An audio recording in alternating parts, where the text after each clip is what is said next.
तो कैसे हैं आप सब? पढ़ाई आसान है।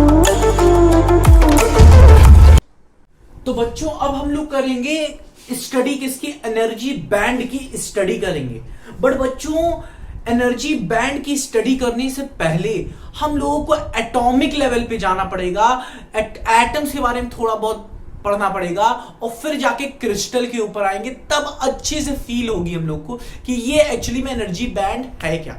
ठीक है, समझ में आ रहा है कि नहीं? तो इसको स्टार्ट करने से पहले हम लोग थोड़ी बहुत स्टडी करते हैं एटम की, जो कि हम लोग पढ़ के आ रहे हैं। ठीक है, बोर जी का जो मॉडल नहीं था, उन्होंने अच्छे से बताया था ये सब चीज था कि एटम था, एटम्स के चारों तरफ इलेक्ट्रॉन घूमते हैं और उनकी अलग अलग एनर्जी लेवल्स होती है और डिस्क्रीट एनर्जी लेवल्स बनती हैं। और उन एनर्जी लेवल्स, वो सब एनर्जी लेवल क्या होती है, फिक्स होती है, उनकी एनर्जी फिक्स होती है, इलेक्ट्रॉन की एनर्जी फिक्स होती है, उसकी ऑर्बिट की एनर्जी फिक्स होती है। समझ में आ रही है? ये सब पढ़े थे। तो हम लोग पढ़ते हैं, थोड़ा बहुत स्टडी करते हैं एटम के बारे में। तो हमने पढ़ा था इन एन आइसोलेटेड एटम। आइसोलेटेड मतलब क्या, एक सिंगल एटम। नेचर में एक सिंगल एटम फाइंड करना बहुत ही मुश्किल है और होता ही नहीं। समझ में आ रहा है कि नहीं? समझ में आ रहा है नहीं? ठीक है, तो ये हम लोग स्टडी करते थे इस एक सिंगल एटम की वजह से। हाँ कि ना? एक आइसोलेटेड एटम में बोर जी ने क्या बताया हमारे, कि जो एनर्जी होती है, किसकी, इलेक्ट्रॉन की जो एनर्जीज होती है, ठीक है, वो डिपेंड करती है ऑर्बिट पे, कि किस ऑर्बिट में वो इलेक्ट्रॉन बैठा हुआ है। अगर फर्स्ट में बैठा है तो उसकी नेगेटिव 13.6 इलेक्ट्रॉन वोल्ट होती है, पता था हम लोग को, निकाला अच्छे से हम लोग निकाला था। और अगर n इक्वल्स टू 2 पे, अगर 2 पे है तो नेगेटिव 3.4 इलेक्ट्रॉन वोल्ट होती है, 3 पे है तो नेगेटिव 1.51 और 4 पे है तो नेगेटिव 0.85 होती है। तो ये डिस्क्रीट एनर्जी लेवल्स बन रही है कि नहीं? इनके एनर्जीज फिक्स है। इसका मतलब इलेक्ट्रॉन की भी जो एनर्जी होगी इन ऑर्बिट्स में, वो भी क्या होगी, फिक्स होगी और इतनी ही होगी। ये हम लोग ने पढ़ा था। तो क्या कह रहे हैं हमारे बोर जी, कि इन एन आइसोलेटेड एटम जो इलेक्ट्रॉन होते हैं, ठीक है, उनकी जो एनर्जी होती है वो डिपेंड करती है किस पे, orbit number in which it is revolving. हाँ, सही बात है। और दूसरी चीज इन्होंने कही कि in an isolated atom discrete energy levels are present और फॉर्म्ड। हाँ कि समझ में आ रहा है कि नहीं? ये सब देखा हम लोगों ने। तो ये सब चीजें कहा, क्या क्या आई गई, बोहर जी ने अच्छे से हम लोग को एक्सप्लेन करके बताया। बट यहां पे हम लोग पढ़ेंगे क्रिस्टल के बारे में। जो एनर्जी बैंड्स होती हैं वो एटम में नहीं बनती हैं। याद रखिए, यहां पे लिख लीजिए, एक सिंगल एटम के लिए जो एनर्जी बैंड होता है वो फॉर्म नहीं होता। आगे ना समझ में आ रहा है? इसके लिए नहीं है ये क्रिस्टल के लिए। और क्रिस्टल कैसे फॉर्म होगा बच्चों? क्रिस्टल किसी भी शेप का हो सकता है। तो क्रिस्टल कैसे फॉर्म होगा? एटम, जब एटम पास आने लगेंगे, बहुत पास आने लगेंगे, समझ रहे, उनकी जो ऑर्बिटल्स होंगी वो ओवरलैप करने लगती हैं कब के साथ। हाँ कि ना समझ में आ रहा है? ओवरलैप करने लगेंगी और तब जाके हमारा एक क्रिस्टल बनेगा, लगभग 2 एंगस्ट्रॉम या 3 एंगस्ट्रॉम तक आ जाए। ठीक है, इंटरेक्शन हो जाए। तो देखिए बच्चों, क्रिस्टल कैसे फॉर्म होगा और क्रिस्टल कैसे फॉर्म होता है एटम्स के करीब आने पे। तो यहां पे एक चीज देख लेते हैं, एटम और क्रिस्टल क्या है, ये क्या है, एक दूसरे के डिफरेंट हैं, सेम नहीं है। They are totally different from each other and have different characteristic, मतलब उनकी डिफरेंट प्रॉपर्टी होती है। क्रिस्टल क्या है, हैव डिफरेंट, ये किसके लिए लिखा है, क्रिस्टल के लिए, they have different characteristic from atom. तो ये क्रिस्टल यही है, समझ रहे हैं कि नहीं? आखिर इतना समझ में? हाँ, अब देखते हैं क्रिस्टल के बारे में। जो क्रिस्टल होते हैं they are formed from atom, atom से बने होते छोटे छोटे पुचक। समझ में आ रहा है कि नहीं? और जब देखिए कब बनेंगे, जब एटम क्या करेंगे, very close to each other, बहुत पास आ जाएंगे, बहुत पास आ जाएंगे। तब कैसे, ये देखिए मैंने दिखाया है कि ये मान लेते हैं एक सिंगल एटम, आइसोलेटेड एटम है, ऐसे ढेरों एटम है और वो क्या होने लगे, बहुत पास आने लगे। और इतना पास आ गए, लगभग कितना, 2 एंगस्ट्रॉम से 3 एंगस्ट्रॉम तक पास आ गए, बहुत पास आ गए। तो अब देखेंगे जो इलेक्ट्रॉन होगा उनके पास एक अलग ही तरीका का इंटरेक्शन आ जाएगा।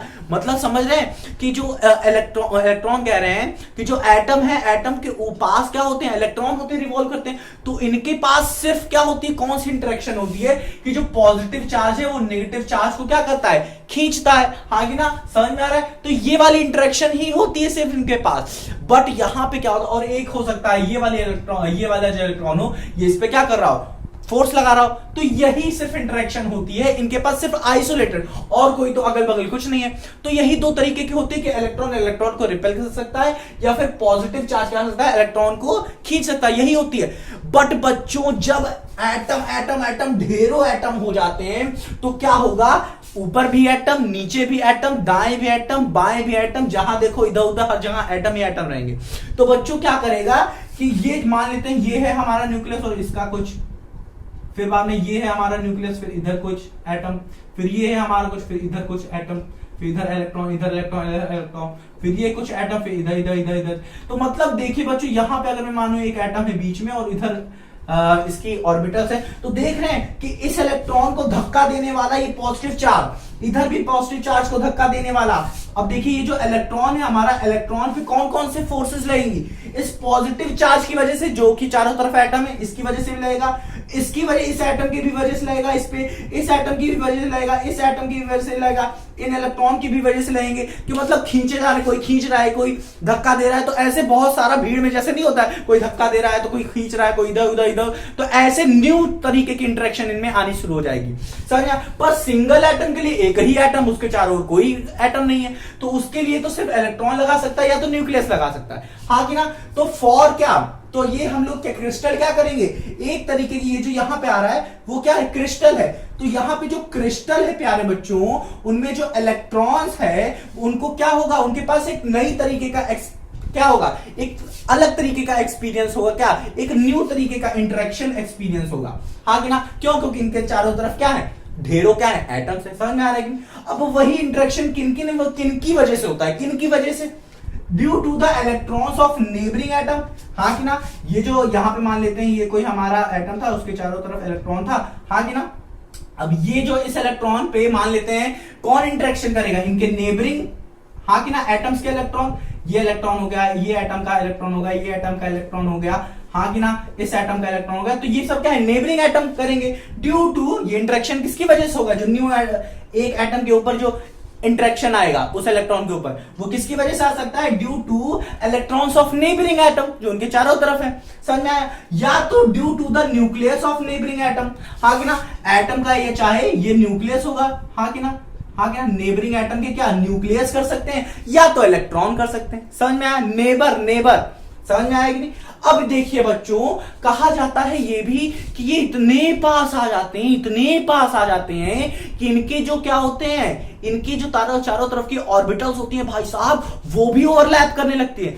मतलब ये जो एटम्स हैं, बहुत सारे एटम है, क्रिस्टल बना लिए हैं, ये क्या है, मान लेते हैं ये क्रिस्टल है, मान लेते हैं, ठीक है, क्रिस्टल फॉर्म कर लिया है, और ये क्रिस्टल में जो एटम बहुत पास आ गए, मान लेते हैं ये इतने इतने पास आ गए कि इनके जो ऑर्बिटल्स थे, ये देख रहे हैं, ये ऑर्बिटल्स है, ये क्या करने लगे, ओवरलैप करने लगे, देख रहे हैं ना, थोड़ा थोड़ा टच करने लगे, ओवरलैप करने लगे। और जैसे ही ओवरलैप कर लेते हैं, ये कुछ कोवैलेंट बॉन्ड फॉर्म कर लेते हैं। मतलब अगर ये इलेक्ट्रॉन इस ऑर्बिटल में रिवॉल्व कर रहा था यहाँ पे, तो ये इसका ना होके इसका भी हो जाता है, मतलब ये ऐसे ऐसे ऐसे ऐसे एक दूसरे की शेयरिंग हो जाएगी, मतलब कोवैलेंट बॉन्ड फॉर्म कर लेंगे। जैसा कि लाइक इन सिलिकॉन होता है, सिलिकॉन में क्या होता है, यहां पे इलेक्ट्रॉन है, हाँ कि ना, तो ये भी क्या करने लगता है, इन सबसे क्या करने लगता है, शेयरिंग करने लगता है, समझ में आ रहा है। तो यहां पे भी कोवैलेंट बॉन्ड फॉर्म हो जाता है, तो यहां पे भी क्या होने लगती है, शेयरिंग होने लगती है। तो इतना समझ में आया कि नहीं बच्चों, कि एटम में यहां पे डिस्क्रीट एनर्जी लेवल्स बन रही थी, हाँ कि ना, और सबका क्या था, फिक्स था। पर यहां पे क्या होगा, कुछ अलग ही होगा, कुछ अलग ही देखने को मिलेगा कि यहां पे फिक्स नहीं होगी, समझ में आ रहा है कि एनर्जी लेवल्स तो सबका डिफरेंट डिफरेंट होगा, पर बहुत सारी एनर्जी लेवल्स फॉर्म होगी। यहाँ पे तो फिक्स फॉर्म हो रही थी, यहाँ पे बहुत ज्यादा फॉर्म होगी, और वो डिफरेंट डिफरेंट एटम, समझ में आ रहा है ना।